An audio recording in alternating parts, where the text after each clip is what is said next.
Vamos lá, gente. Mais um podcast é da nossa conta, né? Consciência Cidadã Participativa Transformadora. Hoje eu tenho um prazer estar aqui com essa figura experiente sobre cidadania, conhece muito, ex-deputado federal, acho que por duas vezes, né? Do PMDB, José Bezerra Marinho, diretor da Escola da Assembleia Legislativa do Rio Grande do Norte. É uma figura relevante na Assembleia, ele é conhecido por seu trabalho na área de educação e cidadania. Tem sido orador do Encontro Nacional de Educação Cidadã. Além disso, é diretor da Educação e Inovação da Associação Brasileira de Escola do Legislativo e de Contas, da ABEL. Bom, muito prazer e muito mais história aqui, mas a gente vai estar ao nosso lado. É uma alegria estar com você, Paulo.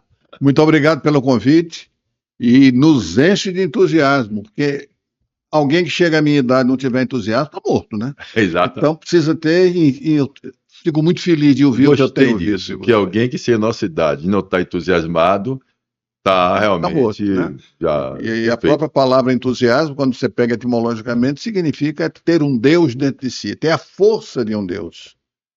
Endotheos. Então é muito bom essa sensação. E quando lhe ouço contar a sua história e o que você vem fazendo, isso nos enche de esperança. Mas é exatamente essa a nossa parceria, o que nós estamos buscando. Acho que a Assembleia Legislativa, a educação, a escola, a cidadania. E aí eu queria que você conversasse mais, colocasse para a gente, explicasse aos nossos ouvintes, as pessoas que vão ter a oportunidade de ter esse privilégio de ouvir, como que a gente pode amadurecer, fortalecer nossos propósitos, nossos objetivos. Pois é, você veja, a primeira coisa que a gente precisa ter em conta numa hora dessa, para começar a conversar sobre isso, é de que o Estado é uma criação da sociedade. O Estado foi criado pela sociedade. A sociedade era uma parte do seu poder e entregou ao Estado para que ele gerisse como sociedade. Isso nos leva a uma segunda conclusão. O presidente da República, os senhores parlamentares, os governadores e os prefeitos são os empregados mais caros que nós temos. Essa consciência precisa chegar ao Brasil real, precisa chegar aos rincões de pobreza. Essa consciência de que o presidente da República não pode mandar fazer porque ele quer. Ele só pode fazer ou deixar de fazer em função de lei. E com isso, a gente vai para a terceira conclusão, Paulo, que quando a gente vai votar, a gente vota e volta achando que aquele eleito receberá poderes sobrenaturais para resolver todos os problemas. Muito bem. Não existe essa hipótese. Maravilha. Isso a história tem mostrado há todo tempo que não existe essa história. O que nós temos, de fato, é a necessidade da sociedade ter consciência cidadã, participativa e transformadora, que eu seguramente já ouvi você dizer isso alguma vez. Maravilhoso. Quando você coloca isso, é que eu digo sempre, né? Que não existe salvador da pátria. Não existe ninguém sozinho. Não existe. Eu digo mais. Se aparecer um salvador da pátria, pode prender, de preferência segregar, porque não está bem intencionado. Não existe salvador da pátria com boas intenções, sozinho. Isto é um perigo constante. Aí eu queria que você explicasse mais, porque aí até eu fiquei curioso. Gente, até eu fiquei curioso, porque veja bem, é na nossa conta sim, a gente está aqui buscando, mas eu já gostei na saída. Primeiro, que é o objetivo comum, cidadania. Depois, quando dentro da escola da Assembleia Legislativa, a gente encontra exatamente isso, a ideia nacional, a gente vai encontrar o preparo para os servidores públicos, o preparo para as pessoas que estão ali, que é de educação, que é a base. Então, quando você diz que um salvador da pátria sozinho, não consegue, que é o que eu digo, também não existe, eu estou falando da cidadania, querendo provocar exatamente como eu digo, aqueles que é o que a gente conversou um pouco antes, né? Estamos aqui batendo papo já há um bom tempo. E aí conversamos um pouquinho. E ele é mais baiano, conhece mais a Bahia do que eu, inclusive, viu? Ele conhece tudo, conhece o Rio Vermelho como ninguém, conhece o Diolino, conhece a história de amigos nossos em comuns, conhece o nosso querido Norberto Odebrecht, da qual colocou ele na prateleira, depois ele vai contar essa competência. Mas voltando aqui à questão da mal intenção, o que é que que é que você, como é que você colocaria? Por que esse Saúde da Pátria estaria mal intencionado? Você veja, com a sua experiência, que é longa e intensa, você pode ter aparecido aí na nossa frente, ao longo de sua vida, alguns salvadores da pátria. Se propõem a ser, são eleitos como tal, e, na verdade, em todos termina ocorrendo a mesma coisa. São seus próprios interesses que prevalecem. Prevalecem os interesses de um grupo que ele representa. Porque você também sabe, e quem está nos ouvindo sabe, que sozinho você não vai a lugar nenhum. É verdade. É impossível ser feliz sozinho, dizia Tom Jobim. É. É impossível salvar-se sozinho. É. Então, se ele está pretendendo ter um rebenque na mão, ser um xerife do faroeste americano, com 2 revólveres para matar corrupto, não está bem intencionado, porque o mundo real não é assim. Então, quando aparece alguém se propondo a ser. Aliás, tem um desses que está em prisão domiciliar, agora, lá em Alagoas, que apareceu como salvador da pátria. Na verdade, é preciso que a gente se coloque nessa condição de geração de uma rede, procurar os pontos em comum. Associativismo, que você falava, há pouco tempo a gente estava conversando, e você dizia uma coisa fundamental: o protagonismo de um acaba o associativismo, Exatamente. contamina de forma perversa uma solução que pode estar em curso. Quando eu Exatamente. quero me salvar sozinho ou mostrar minha força sozinho. Vamos falar do protagonismo, do como a gente conversou, para as pessoas entenderem bem. O que a gente está colocando e o que eu coloco é que eu primeiro queria o conceito que você trouxe de como surgiu a palavra protagonismo. É interessante isso. Que aí depois eu É complemento. interessante. Como normalmente a gente ouve associado ao teatro, ele surgiu no teatro. Só que o teatro grego, lá no início, as pessoas da sociedade, desculpe, iam para um anfiteatro a céu aberto. Todos nós, até hoje, vivemos com nossas tensões, nossas dificuldades, e as pessoas iam para lá para fazer uma catarse, que é botar aquilo para fora, sentir-se. Porque depois de um momento crítico que você está vivendo, depois de uma crise de choro, há um certo alívio. Isso é humano. Então, para facilitar esse processo, e aí nasce o teatro, e se colocava alguém que contava uma história triste de uma forma bastante dramática, para que levasse as pessoas a provocar o choro e se aliviassem. A palavra agonia, como a gente sabe, ela não significa somente morte ou sensação final, significa luta. Tanto assim, você tem Miguel de Unamuno, um dos grandes escritores da humanidade, escreveu A Agonia do Cristianismo. E não é o desaparecimento do cristianismo, é a agonia que vive em luta interna o cristianismo e a realidade do mundo. Então, o proto significa antes, primeiro. Nós temos no Brasil o nome do protomarte da independência, Tiradentes. O protagonista é aquele que sofria a agonia antes, para que os outros espectadores chorassem. Então, o protagonismo teve origem disso, e depois o campo semântico passa a ser alterado, e você tem hoje, fulano foi o protagonista de um grande momento e tal, etc. Mas a origem da palavra é essa. A partir daí é que eu coloco como sendo o ator principal, como sendo Isso. A questão daqui do teatro, do filme. É uma relevância. Então, quando eu falo do associativismo, quando eu falo das representatividade da classe produtiva, quando eu falo da sociedade civil organizada, a palavra ela não traz uma consequência boa, porque ela traz vaidade, ela traz exatamente a vontade de querer ser aquele que for primeiro. E isso não combina com coletivo, não combina com associativismo. Porque quando você está representando a classe produtiva, você está defendendo várias pessoas. Isso é democracia. A democracia, você vai ver o povo, a lei só vai poder valer se a maioria assim decidir que ela existe. Ou seja, não adianta você. E mesmo assim, nós vivemos na democracia, onde a democracia a gente sabe que nós temos uma maioria de um povo que não goza de uma capacidade de avaliação crítica, né, da informação. Nós vimos um dado alarmante que foi da Folha de São Paulo desses 2 dias atrás, ou 3 dias dessa semana passada, que diz o seguinte: 29% dos brasileiros são analfabetos funcionais, continuam sendo, há mais de 10 anos. Isso é triste. Isso mostra que, como você pode falar em um povo que vai decidir junto e que tem o mesmo valor do voto, né? Então, para chegar lá, e esse voto, a pessoa não sabe interpretar nem informações que ele tá tendo. E aí é que eu estava chamando a atenção. Se a gente não fizer um movimento nosso, você com a escola legislativa, a gente no associativismo, a consciência cidadã, o movimento via cidadã, a gente não começar a colocar em prática. Aqui tem uma coisa interessante que depois eu queria que você conversasse também, que é sobre as audiências públicas, tá?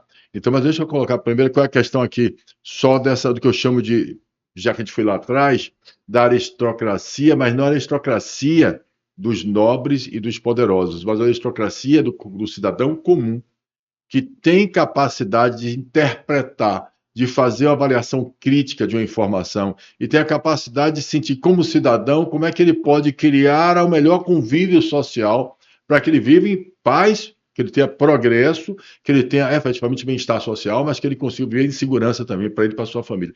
Eu acho que isso é importante a gente avaliar, e é isso que a consciência cidadã participativa, ou seja, esses cidadãos que têm essa consciência, ele tem que participar se ele quiser transformar o ambiente dele. Se ele não fizer isso, se ele ficar apático, se ele jogar a toalha, como eu escutei de um amigo hoje, Paulo, meu amigo, você é o louco, mas eu já joguei minha toalha. Não jogue a toalha, ninguém joga a toalha.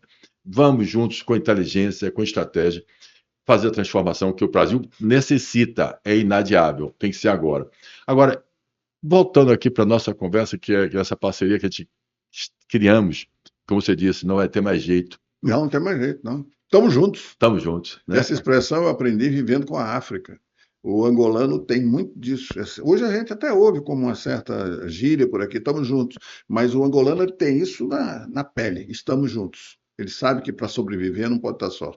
Pronto. E aí você falou, mas se você quiser falar um pouquinho sobre essa ideia de como que a gente pode se unir, né, as escolas e essa ideia. Inclusive, nós estamos participando de um evento. Nós dois. Hoje vamos tocar o barco. Vamos amanhã participar do encontro regional da Associação Brasileira de Escolas do Legislativo e de Contas. O encontro regional do ano passado foi lá em Natal, no Rio Grande do Norte, nós recebemos. E este ano, com a sua decisiva participação, nós estamos fazendo aqui em Salvador. Hoje à noite chega o nosso presidente da Associação Brasileira de Escolas do Legislativo, que é o Roberto Lamari. Ele chega hoje à noite e nós amanhã estamos juntos. Maravilha. Paulo, eu queria chamar a atenção para duas coisas que você disse aí. O que você disse aí eu concordo 100%, mas tem duas coisas que eu quero ressaltar.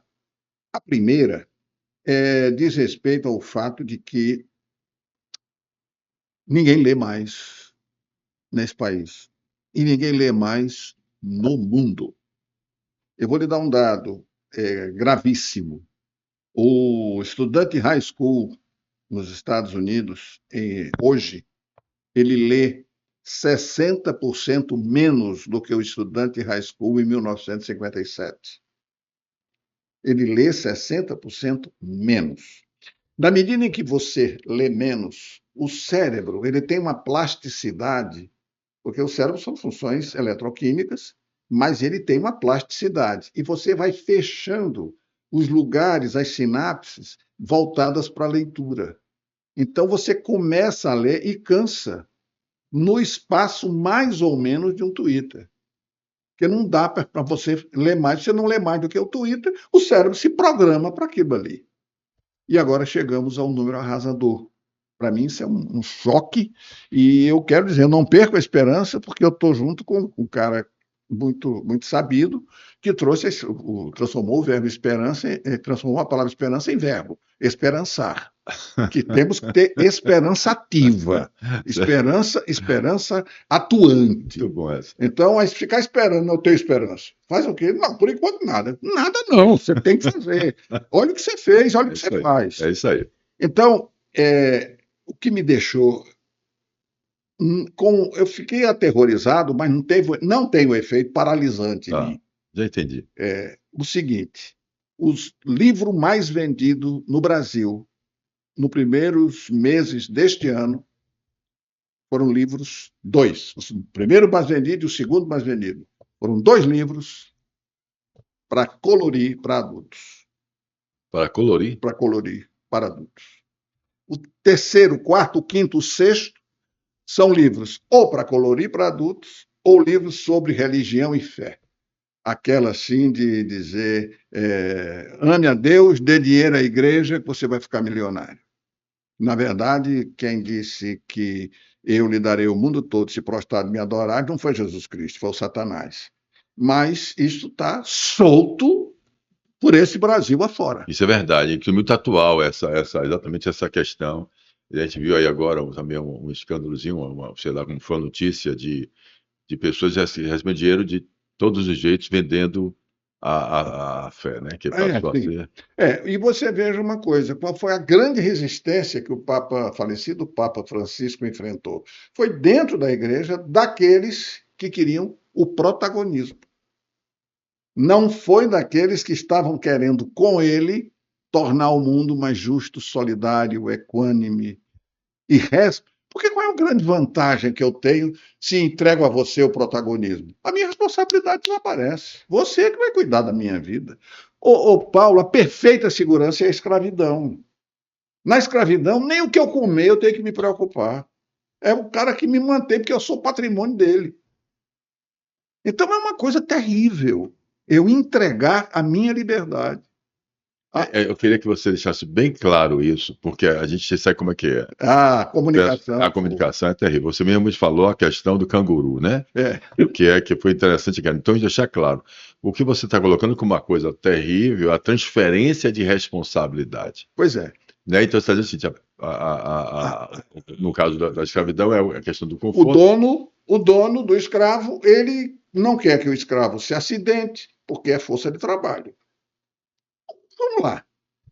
Já ouviram, todo mundo aqui está nos ouvindo, está participando desse papo, nós dois estamos participando.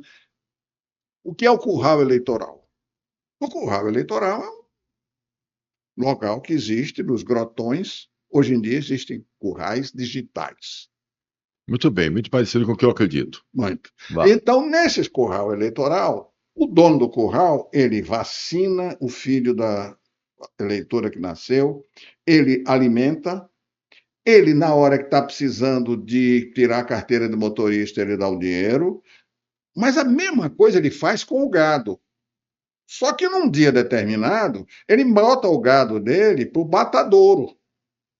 Ele não atende o gado dando água fresca, capim, vacinando, curando, engordando, porque ama, não.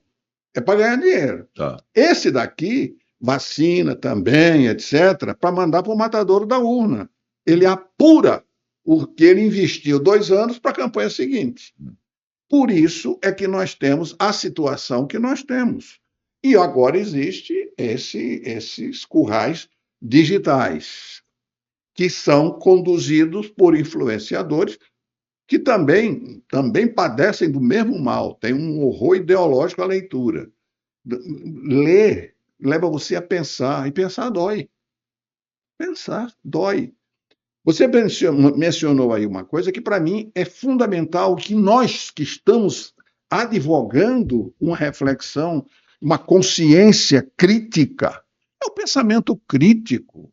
Se eu não desenvolvo filtros para criticar as informações que me chegam, eu embarco em um bocado de roubada. Que é o que tem acontecido. Que é o que tem acontecido. A gente tem visto o seguinte, a população nossa, a sociedade brasileira, a população esmagadora nossa, ela efetivamente, primeiro que eu estava conversando, ela não tem sentimento de pertencimento e unidade, ela não acredita que ela pertence à nação, ao país brasileiro, ela não acha que a sociedade, o Estado, está ali para protegê-lo, para dar educação, Não. como está na Constituição de 88, para dar saúde pública, para dar segurança pública. Ela não acredita nisso, ela não acredita efetivamente que você vai ter, ela acredita ao contrário do que dizem, né, de que a saúde pública é gratuita e não é gratuita, a segurança pública é gratuita e não é gratuita, e a educação pública também não é Não, até o gratuita. show de Lady Gaga diz que é gratuito. Não é Não é gratuito. gratuito. Exatamente. Nunca foi. Exatamente. Ela não faz filantropia. Não faz. Então, essa questão, e a gente perder a noção, efetivamente, o que você colocou, porque não temos inteligência cidadã, porque não temos a educação cívica, mínimo que a gente pode ter, a educação, para que a gente se conheça, ou conheça quais são os direitos, quais são as suas obrigações, porque os deveres a gente é cobrado por eles todos É santo dia. verdade, é verdade. Mas os nossos direitos a gente não sabe pleitear, e tem medo de pleitear, tem medo de que a polícia E entenda não mal. considera nem que tem. Além de estar vivendo uma crise insuportável hoje, que é da insegurança também pública, né? A gente vive efetivamente, quando a gente falou das questões das escolas, as escolas tomadas, bairros tomados, o Brasil, aí é uma crítica minha, né?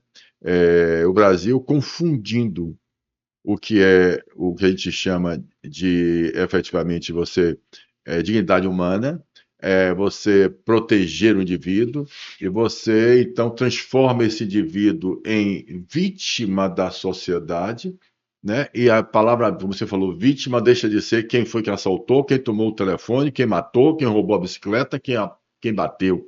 A vítima passa a ser o autor, né? O cara que devia estar preso. Entendeu? Quando você vê um discurso desse, você vê o discurso, inclusive, do nosso próprio judiciário, em dizer que você não pode entrar num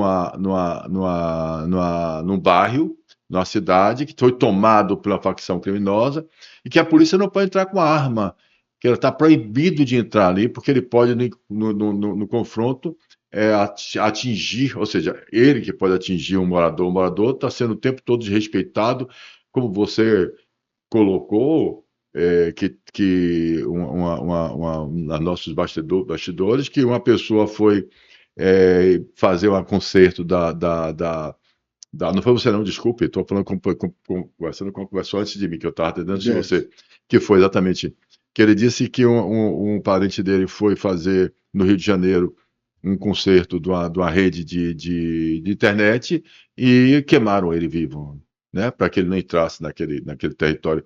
E essa pessoa que foi queimada viva, essa família, esse trabalhador, não existe o impacto, a sociedade não se indigna, não fica assustado, mas quando o policial entra, existe o combate, uma destruição, ou pega o marginal debaixo da cama dele, aí sim. Aí, quando chega na audiência de custódia, ele vai embora porque o marginal ele estava. Pois é. Então, essa confusão de esquecer a dignidade humana daqueles que estão sendo doutrinados, tomados no bairro, que está comprando o gás do jeito que ele quer, que vai dar, como você falou, não só, desculpe, mas não é só, como você falou, o curral eleitoral. Ali também existe um marginal, também tomando conta de um curral, também com benefício para ele, onde ele possa também crescer. Impedindo que outros façam campanha política, porque ele só permite que ali só se vote no candidato que ele decidiu que será. Exatamente. Agora, dentro disso daí, eu tenho uma observação a fazer, que é a seguinte: nós estamos numa circunstância em que, ao tentar resolver um problema, se cria outro gravíssimo. Por exemplo, dignidade humana é fundamental. O ser humano deve ter prevalência a qualquer outro valor. Eu posso lhe dizer, se eu estou olhando, você é de esquerda ou de direita, eu posso lhe dizer que se estiver olhando alguém que bate, alguém que apanha, eu defendo quem está apanhando. Agora, é preciso saber em que circunstâncias, em que cenário isso está acontecendo. Essa questão de você dizer tenho que proteger a pessoa humana, claro que tem. Claro. E você não sabe como Óbvio. é que protege, você não tem elementos para isso. Então, a mim preocupa, porque eu vivi, eu lhe disse isso há pouco tempo, com 20 anos de idade eu era preso político. fui preso político no Brasil. Eu passei o Natal e Ano Novo numa solitária. Eu estava no Congresso da UNE de Biúna, fui preso, fui para o recolhimento de presos Tiradentes na Avenida Tiradentes, em São Paulo, e foram colocados em celas, e veja que coisa, desalojaram das celas os presos correcionais que já estavam instalados. Então eles ficaram revoltados conosco, os filhinhos de papai, que estão brincando de ser subversivo e vão me tirar do meu conforto. Eu já tinha resolvido a minha cela. Então nos tratavam da pior maneira e eram eles a quem os policiais entregavam, nos servir o alimento. Então nós apanhávamos muito na hora de nos alimentar. Dos próprios presos. Dos presos correcionais. Certo.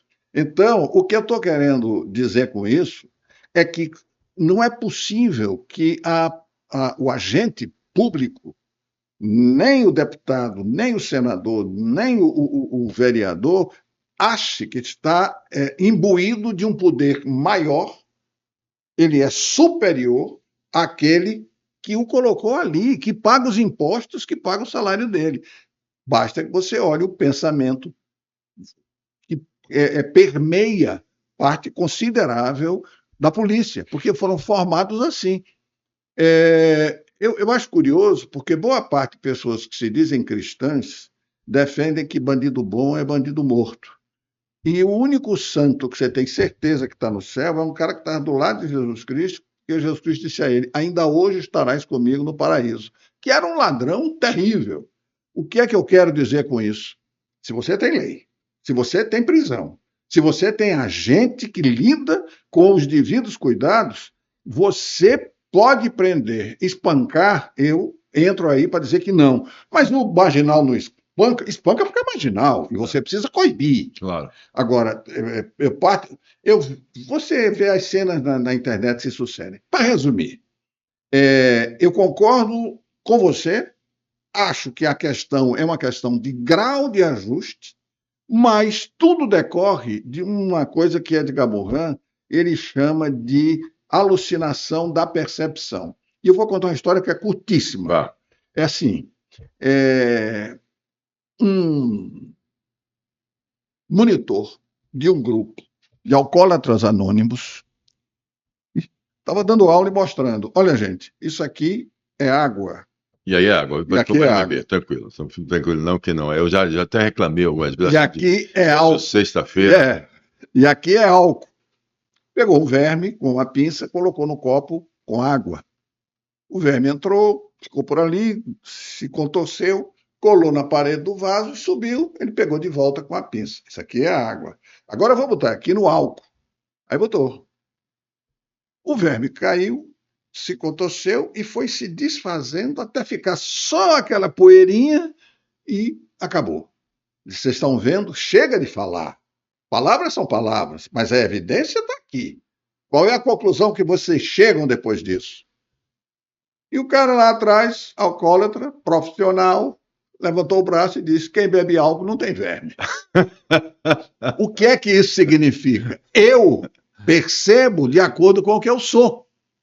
Eu percebo de acordo com o que eu sou. Se eu acho que se ele é preto e pobre, eu posso até ser preto e pobre, mas eu já considero ele um marginal. Eu já olho com esse pré-conceito. O bêbado disse o seguinte, aí essa é a minha, ele queria justificar. Mas eu diria a você, aí até para a gente até interessante, porque eu estou dizendo o seguinte: o Brasil hoje não tem mais classe social, não tem mais profissão, não tem mais cor, não tem mais gênero. Nós estamos vivendo uma cultura imoral, uma cultura efetivamente marginal.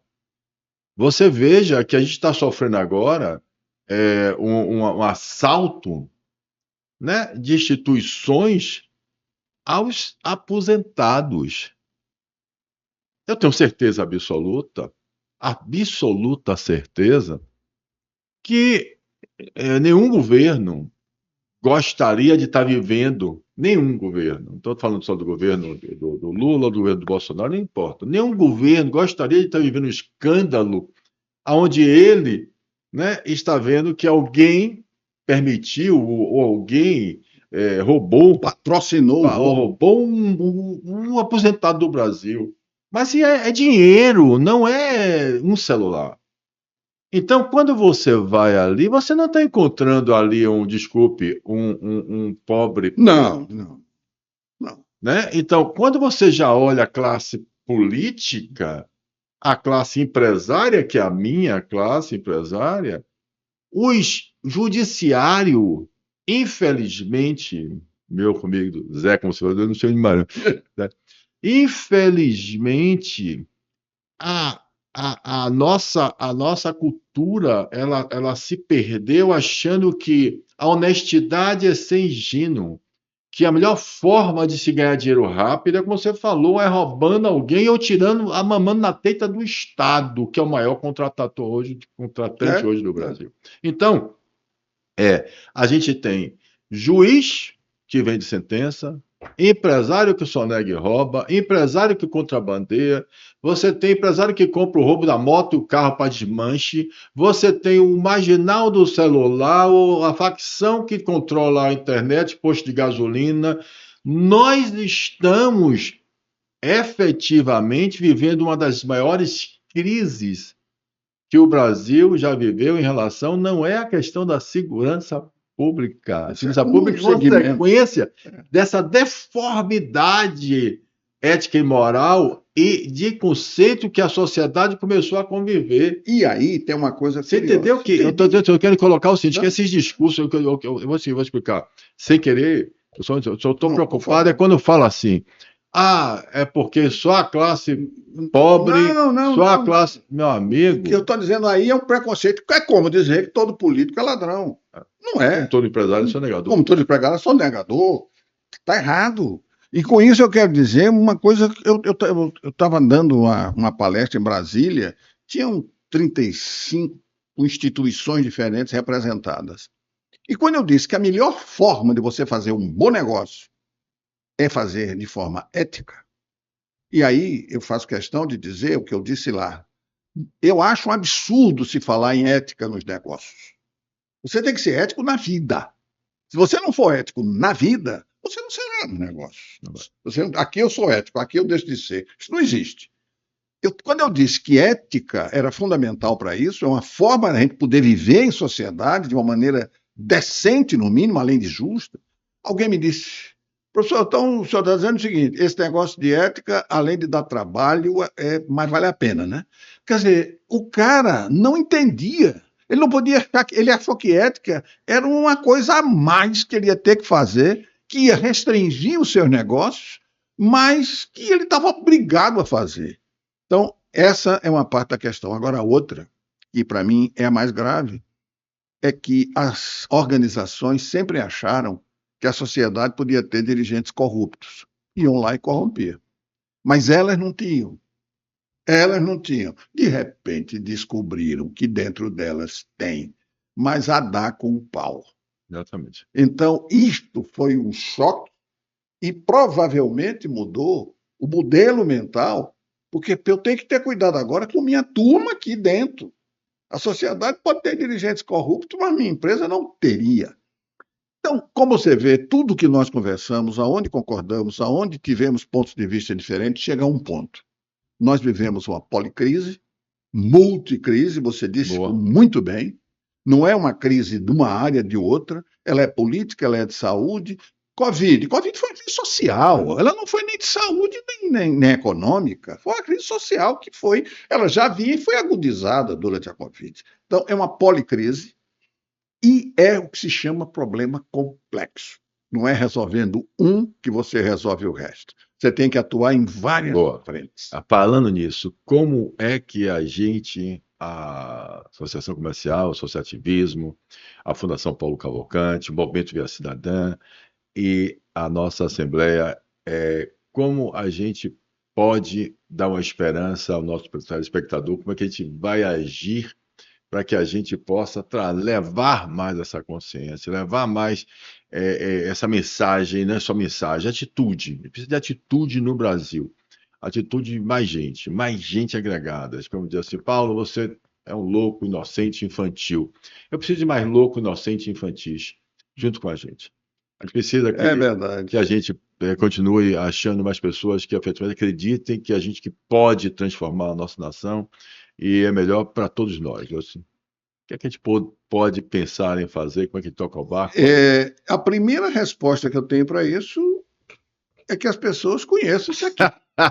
Boa, É a primeira resposta. é isso Não aí. tenho nenhuma dúvida. É O isso que aí. você narra aqui, É o isso que aí. você diz, você não tirou isso, você não foi para o alto de um monte e recebeu as tábuas da lei. Não. Não, isso foi vivido, sofrido, experimentado e construído. E atitude. E atitude, que é, na verdade, fonte de atos. A sua atitude, ela é a fonte dos seus atos na vida.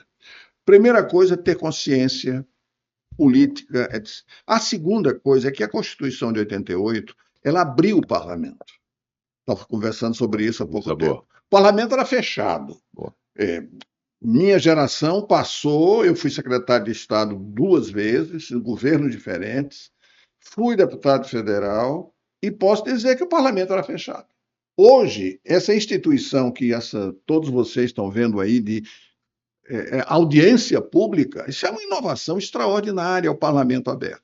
Com isso, você tem que ter consciência que é um ponto de participação. Boa, audiência pública. Audiência pública. Os ausentes nunca têm razão. É preciso ter isso em Espetacular essa frase. Os ausentes nunca têm razão. Tem gente que não vai à reunião de condomínio, porra. Isso está aí no livro. Tá aí, né? Não vai à reunião de condomínio. É a minha palavra. Eu coloco você tá expulso aí. Exatamente, mas é isso mesmo. A gente tem uma cultura que não desce nem para as reuniões do condomínio. Tá isso aí, boa. A reunião é embaixo do apartamento. Espetacular, mostra a interação. Exatamente. Depois o seguinte, se a gente não tiver, eu e você, pontos divergentes, nós vamos ter um papo muito pobre. Tá horrível. Muito pobre. Então a gente tem que divergir, a gente tem que ter, na verdade, uma convergência no centro fundamental. Qual é o centro fundamental? Os valores fundamentais. Prevalência da pessoa humana, ética, moral. Né? E eu acho que quando se fala em meritocracia, se comete o erro de achar que meritocracia é privilegiar quem é melhor. Acho até que sim, mas o ponto de partida tem que ser o mesmo. Se eu fui gestado na barriga da minha mãe, com carência de proteína, se eu nos primeiros 6 anos de vida não fui alimentado adequadamente, no básico, eu não me desenvolvi intelectualmente. Então, eu preciso ter apoio para poder ter condições de competir, porque caso contrário era juntar a Paralimpíada com a Olimpíada. Então, isso daí é um desafio. Respondendo com mais uma coisa. A Escola da Assembleia, onde é que ela surgiu? Ela surgiu há 22, 23 anos atrás, com uma necessidade de você qualificar os quadros de servidores das assembleias estaduais. Depois do Congresso Nacional, a primeira escola foi a de Minas. E a nossa, no Rio Grande do Norte, tem 20 anos. E o que é que ela faz? Ela está aberta para formação, desenvolvimento. Nós temos lá até curso de doutorado, que damos o curso em convênio com a Universidade de Lisboa. Temos curso de mestrado com a Universidade Federal e com o Instituto Federal de Educação. E temos vários cursos de extensão. Além disso, temos o cotidiano, processo legislativo, atendimento humanizado, etc, etc. Excelente. E curso de Libras, porque a Assembleia é um lugar de acesso público. E a pessoa com deficiência chega lá e precisa ser atendida. Pronto. Precisa se comunicar e se comunicar. Além disso, e com isso eu encerro isso aqui, dizendo a você o seguinte: nós temos toda a condição de, a partir daí, dessa educação legislativa, migrarmos para essa consciência cidadã que você insiste, sendo louco, ingênuo, infantil, diabo, mas que você insiste de que ela precisa existir. Exatamente. Porque você está tirando as vítimas. Nós não podemos encaminhar para o futuro a nossa juventude sem ler. Exatamente. Nós não podemos, não ter equipamento de sobrevivência para viagem ao futuro. E isso só é feito com consciência. Gente, com a frase dessa aí, que a gente tem que aproveitar para ser a chamada, né? A gente hoje, com uma pena, porque eu sei que você também tem seus horários aí, está tomando barco já, a gente deixa aqui essa mensagem maravilhosa com esse privilégio que eu tive de ouvir. O privilégio é Quero meu e a alegria mais. é muito grande e uma honra estar com vocês aqui. Muito obrigado, Obrigado, mesmo, de Paulo. coração. Um brinde aqui. Um brinde. A A boa. nossa conta. Pau na máquina. Até a próxima, gente. Valeu.